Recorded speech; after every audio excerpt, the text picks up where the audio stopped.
So today we are going to talk about our last new topic of this unit. That means on Thursday we will review.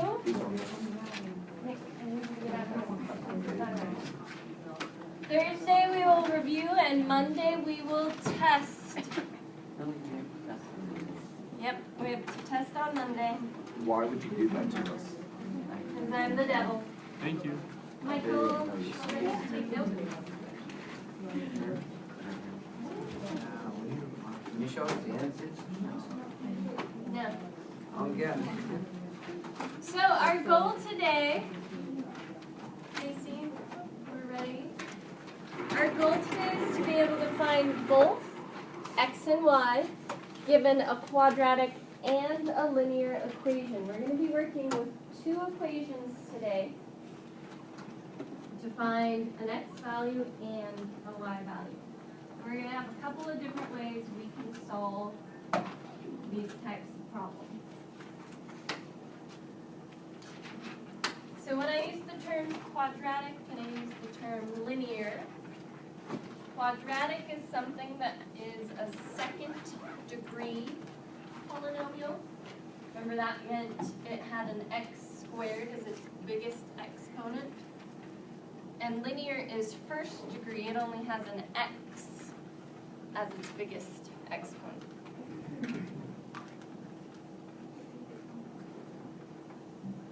So again, we're going to be able to find both x and y. And systems should sound a little bit familiar. You should have worked with systems last year, but you would have only worked with linear equations. You would have only worked with lines when you were solving your systems of equations. Now we're going to be working with parabolas and lines.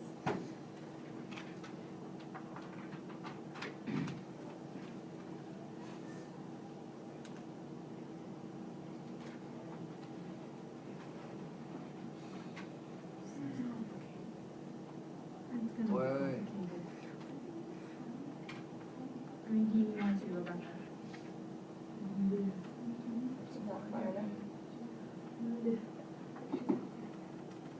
So when we're solving a system of equations, we have three possible ways to get a solution. So we have three types of solutions.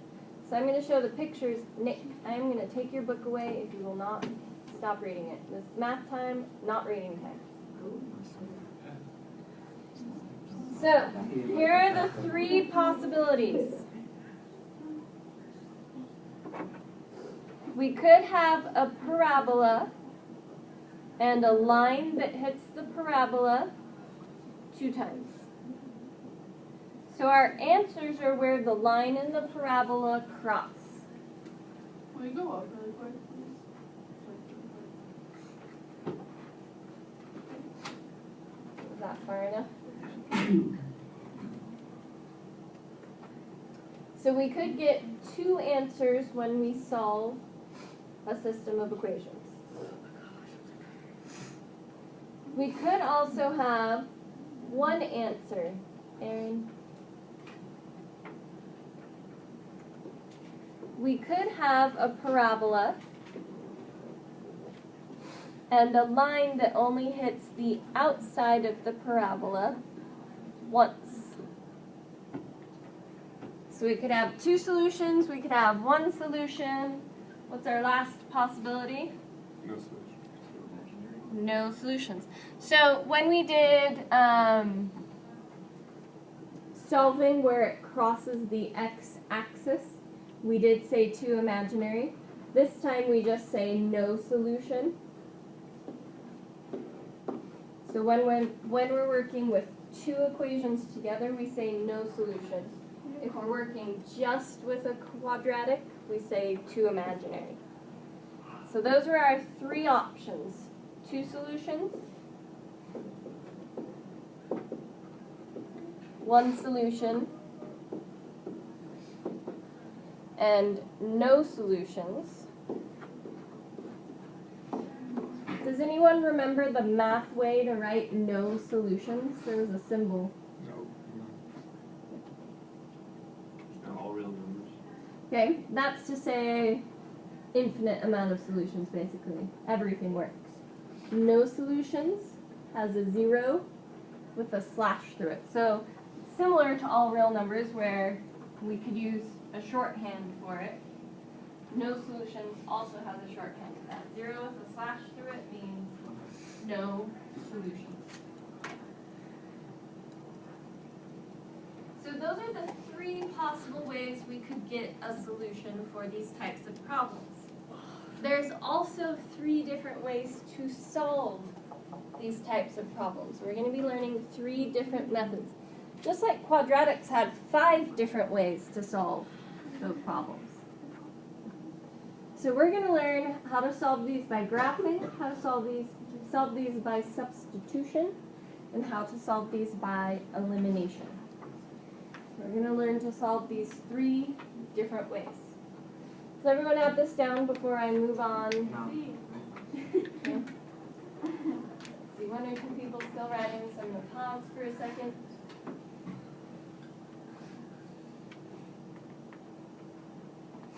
So one of the reasons I had you practice graphing in the warm-up was because we're going to need to be able to graph today as we solve these equations. Now are we ready to move on? Good. Okay, so our first way of solving is to solve by graphing. We're going to draw the pictures, and we're going to name the coordinates where those pictures cross. So the solutions of these types of problems are an actual coordinate, which means we're going to have an x value and a y value. And we need to name that actual coordinate when we draw these 2 pictures. So we've been practicing graphing quadratics quite a bit. You learned last year how to graph a line, but it has been a little while. So we have to review how to graph a line. And we're going to review how to graph a quadratic in case you still don't remember how to do that. It should be a little bit more familiar though because we have been doing it recently. So I'm going to call this equation 1 and I'm going to call this equation 2. That way we know which one we're working with as we go through and show how to graph these. So equation 1 is more complicated. It's a quadratic. Quadratics had a few more steps to graph. Lines are actually pretty quick and simple to graph. Quadratics took a little more work.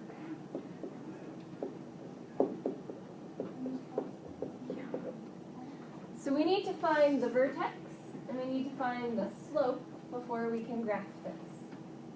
So to find the vertex, we had to use a certain formula. What formula did we have to use to find the vertex?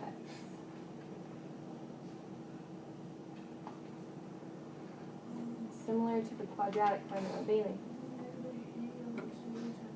Negative b over 2 times a. Thank you, Bailey.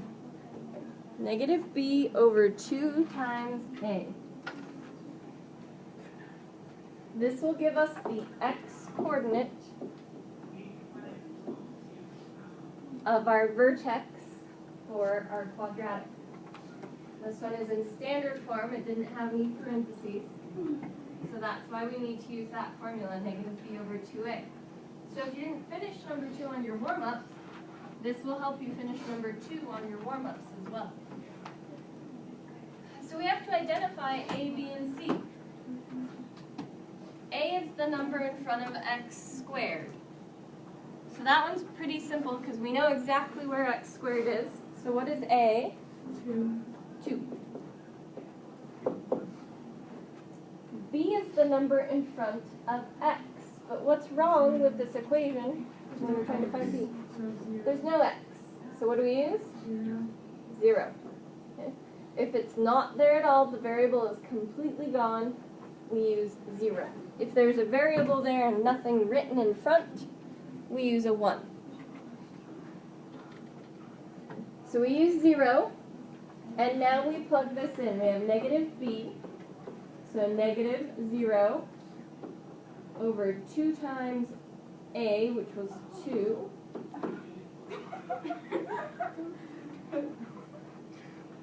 So then we simplify. We have 0 over 4 which is 0. So that's just the x coordinate of my vertex. I also need a y coordinate before I can graph this. So what do I do with that x value to find the y value? Plug it back into the equation. Plug it back into Where the equation where there are x's. Both Nick and Taylor are correct. Yes. So everywhere I saw x, I replaced it with 0. And then I need to simplify. We have to square first. 0 squared is 0. 2 times 0 is 0 again. Plus 1 is 1. So now I have the full vertex. We couldn't graph this without having the entire vertex.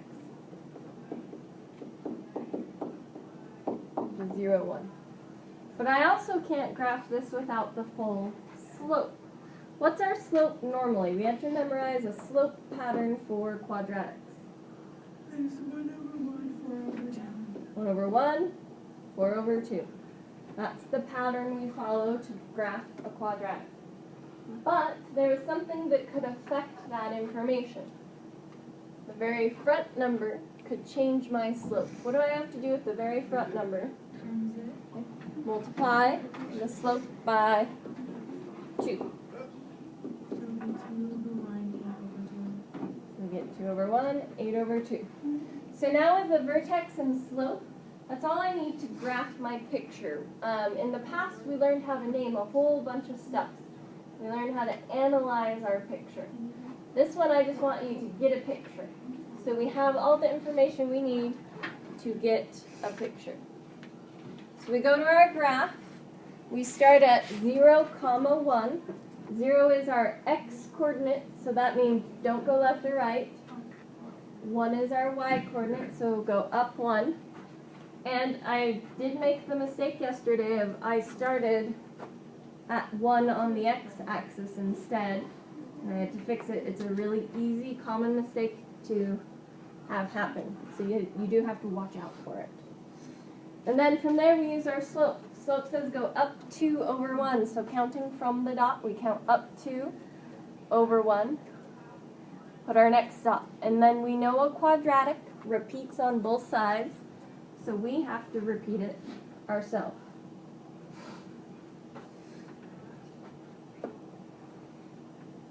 Then we go back to the vertex, back to that first coordinate, and we count up 8.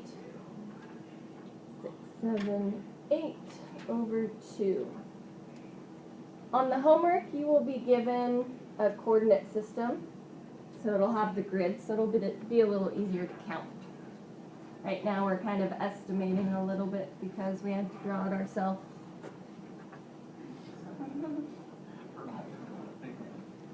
Okay, so we get our parabola.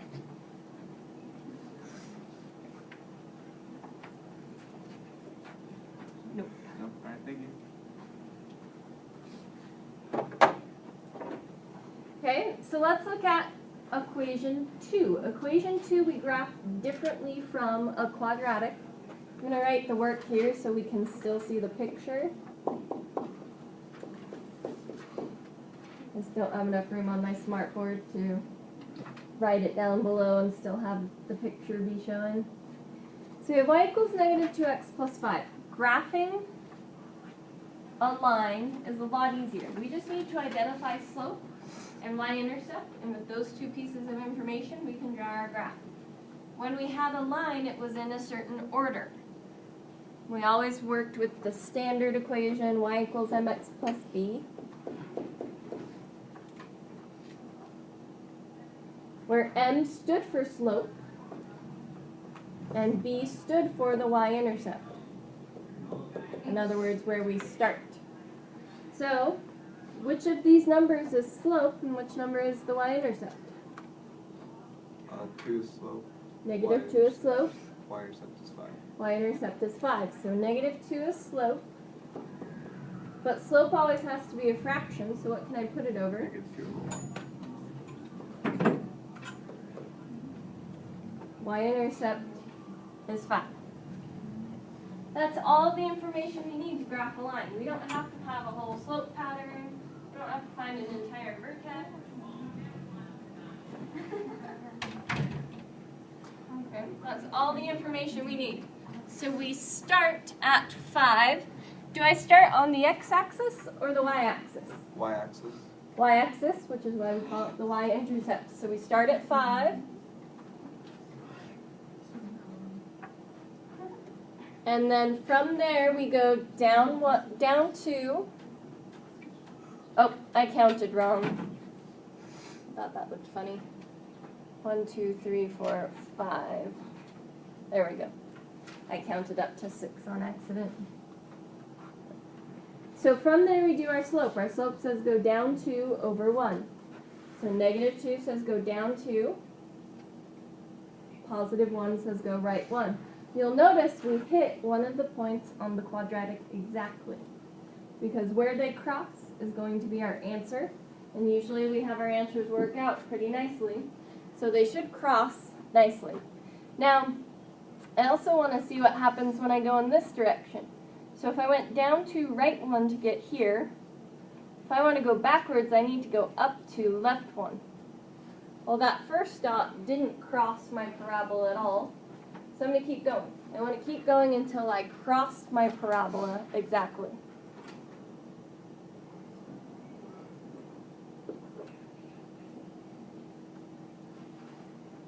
So there's my 2 graphs. And then the solution is, where are the coordinates where the 2 graphs cross? So this time we have 2 solutions. And we can actually name what the 2 solutions are. I want this coordinate here and this coordinate there that I've highlighted in red. So what's the actual coordinate here on this red point on the right? So from the center, we went right 1. How far up do we go to get there? 3. So we have 1, 3. That's our first answer. This entire coordinate is our entire first answer. What about the other direction?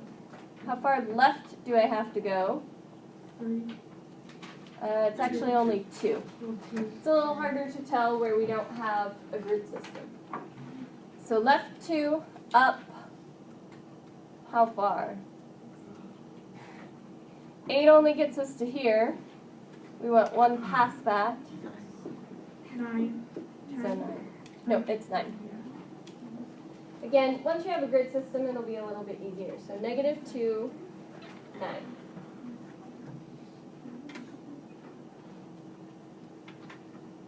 So I want to do a try problem, but we're going to start using the calculators again to log in, and then we can check everyone's answer. So I want everyone to go grab a calculator really quick. So the second way we can solve is called substitution. Now when we are solving systems, it does take a lot more work. They're just longer problems. On the homework, I'm only giving you 8 problems because they do take a little more time. So solving by substitution, we do have a lot of steps.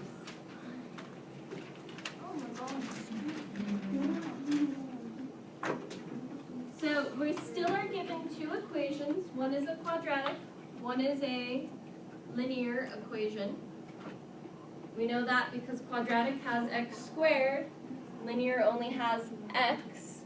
But this does have a lot of steps. When we solve by substitution, first we have to get one variable from either equation alone. It doesn't matter which equation as long as we have one variable alone. 2, we're going to have to substitute the information on the other side of the equal sign into the second equation. Those instructions are a little bit weird, but they'll make more sense once we actually do the problem. 3rd, we're going to solve the quadratic equation that we get when we do that process.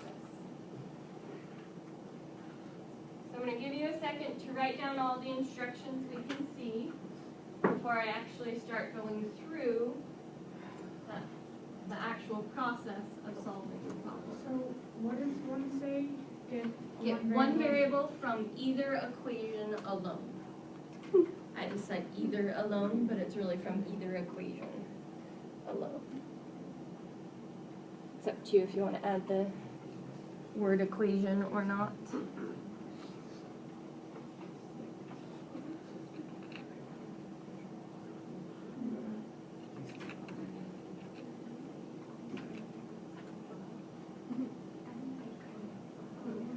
So when I say alone, what do I mean mathematically by alone?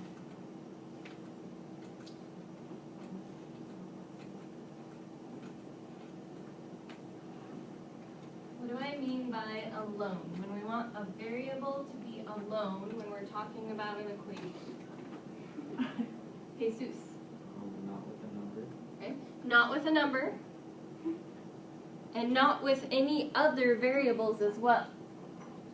So looking at our two equations, we want a variable that's all by itself on one side of the equal sign.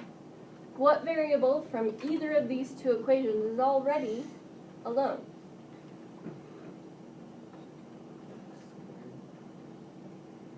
X squared still has the 6x on the same side, the 9 on the same side.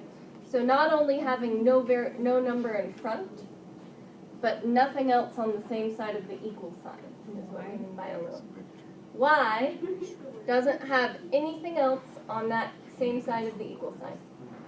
It's completely alone on its own side of the equal sign. So we didn't actually have to do any work for step 1. It's already alone. If we did have to do work, we'd have to add or subtract some stuff across. It's like getting an equation equal to 0. So y, it's already alone.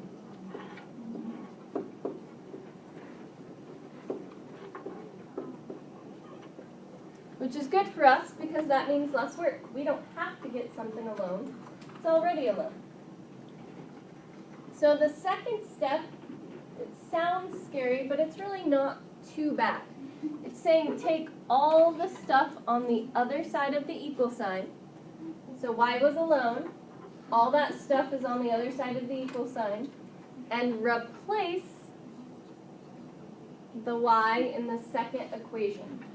We're going to actually be getting rid of the y in the second equation, and instead of writing y, we're going to write x squared minus 6x plus 9.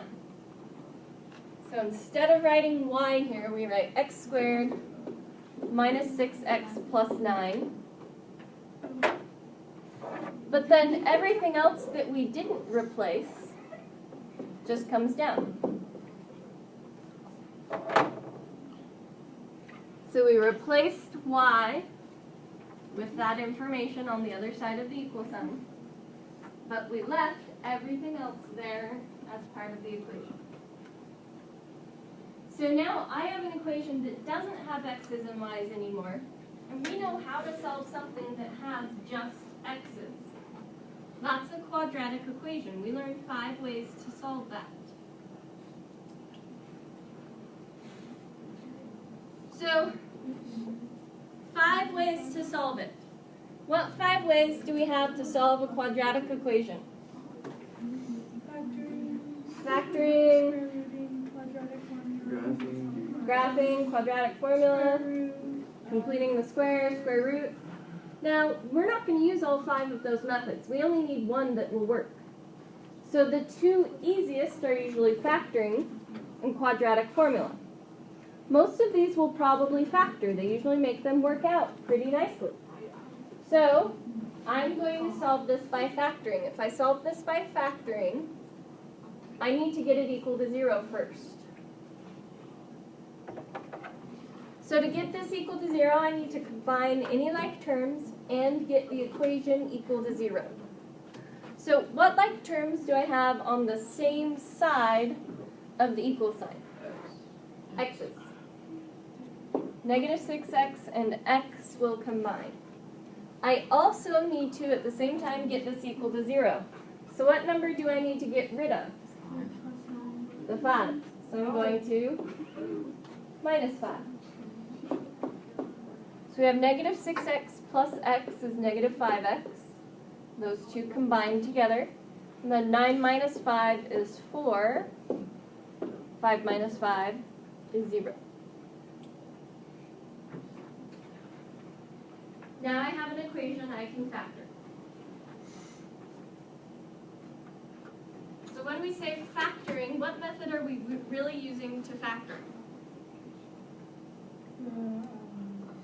The negative b over 2a. That's how to solve, or how to graph. Okay? Box method. We use the box method to factor. So if we're going to factor this, we multiplied first times last, and we just need the numbers. We don't need the x squared 1 times 4. And we want numbers that multiply to be 4, but add to be negative 5. Negative 4, Negative 4 and negative 1. Then we had to set up our box. That's an awful box. And I'm going to redraw that. Look, I was thinking better. Burn. It's at least slightly better. You have a great imagination. Okay, so now we put stuff into our box. Okay. In our box, what went in the first square of our box? X squared. What went in the last square of our box? Plus 4, so positive 4. And then we put in our factors, negative 4 and negative 1, with an x attached. And then we greatest common factor.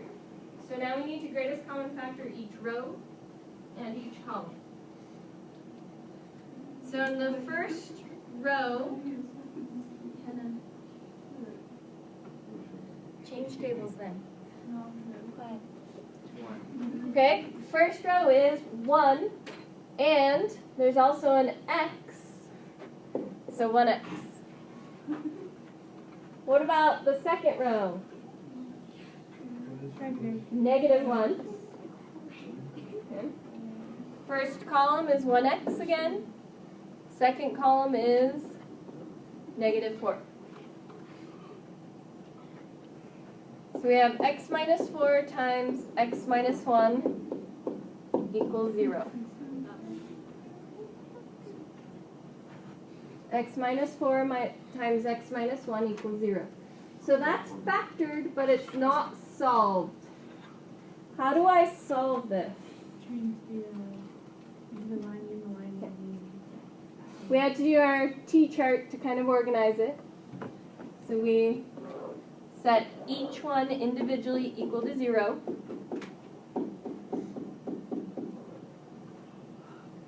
And we solve by adding 4 to both sides, adding 1 to both sides. So, with the system of equations, we've added more steps. We're not done yet.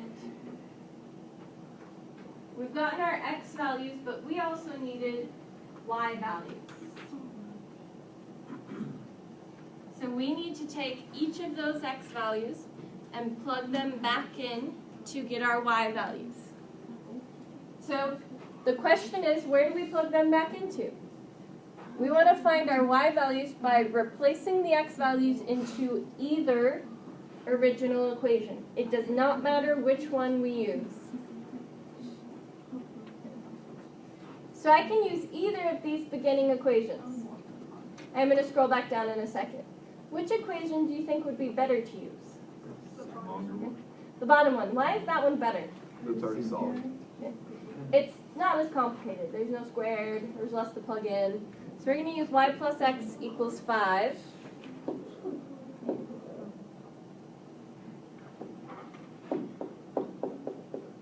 And everywhere I see x, I'm going to replace it with that x value.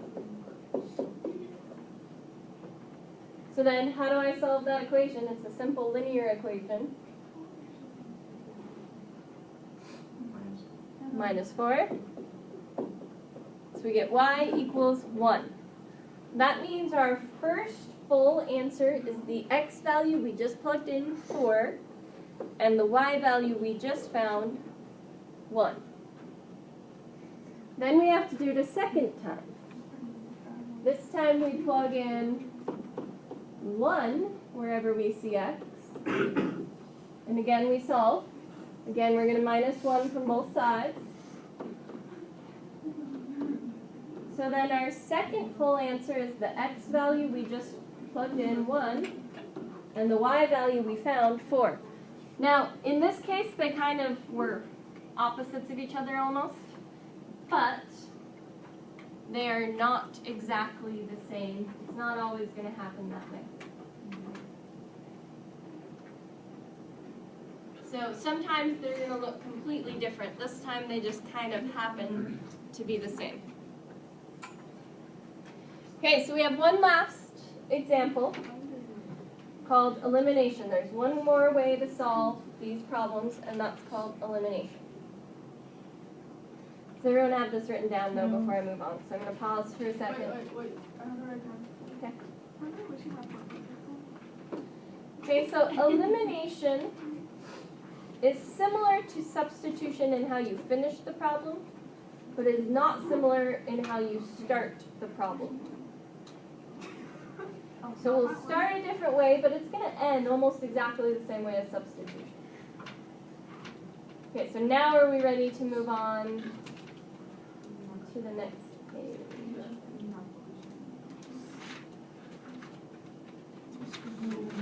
She's still writing. No, you can go. Okay, we're good? Okay, solving by elimination. Steps 2 and 3 are exactly the same as substitution. Step 1 is a little bit different. So we're doing only the most basic type of elimination problem. We're not going to have any super complicated elimination ones. But basically what we're going to do is we're going to treat those two equations like they're one giant equation that we can add and subtract together. And all the time we're going to be subtracting because we're working with the most basic form. Is that supposed to be x squared or y squared? That is x squared, sorry. I try and make my y's curvy to help with that. Just wanted to double check. So we have two equations again. We need to find x values and y values for our answer.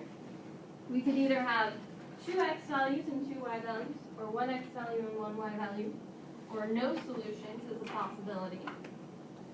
But we're going to treat this like one giant equation that we're going to actually add, well, subtract in this case. We're going to be using subtraction.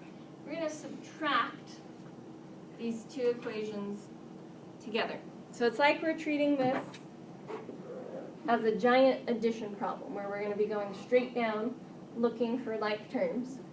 But we are subtracting. So if I'm subtracting, that's going to change stuff. Instead of positive y, if I subtract, I get negative y. Instead of negative 14, what happens when I subtract? Positive 14. Instead of positive 94, negative 94. Basically, you're going to change all the signs of the second equation. That's what we mean by subtracting. I'm going to change the signs. And now we're going to combine any like terms. We have y minus y for the first set of like terms. What is y minus y? 0. 0. Okay? Something minus itself always gives you 0. What about x squared? Does x squared have a like term to combine with? Nope. So we just leave it x squared. Are these my last notes? Yes. What was those my words? What about negative 13x? Does it have something to combine with? Plus 14x. Positive 14x. Negative 13 plus 14 is positive 1x, which we can just write as x. And then 52 minus 94 is negative 42. So we would then finish this problem the same way we did with substitution. I need to factor this using the box method and then find any y values. I'm going to skip the factoring step because I can tell I'm losing a lot of you. So I'm going to just show you what we would get, but you would do the whole box method. And when you did that, we would get x plus 7, x minus 6. So I am skipping a step to make this problem go a little quicker so we can be done sooner. We'd find our two answers. Usually when they're basic like this, it ends up just being the opposite sign, -7 and +6. So again, I skipped a step just to make this go faster since we did something very similar in the last problem. I'm skipping a step. And then we have to plug it back in to find a y value. So we had y equals -14x plus 94. What was that equation? I don't have it. 94. Plus 97. So what we had before we changed the signs. And I still have to plug in these values to get the y values. So everywhere I see x, I'm going to replace it with -7 first. I just want to show you what we would do Bless you. Thank you. if we have both multiplication and addition. So what do I always do first, multiplication or addition? Multiplication. So -14 times -7 is 98. Plus 94 is 192. So our first answer is -7, comma 192. It's a big number, but that's possible. Then to get our second answer, we do the same thing. We plug 6 into our equation. Everywhere we see x,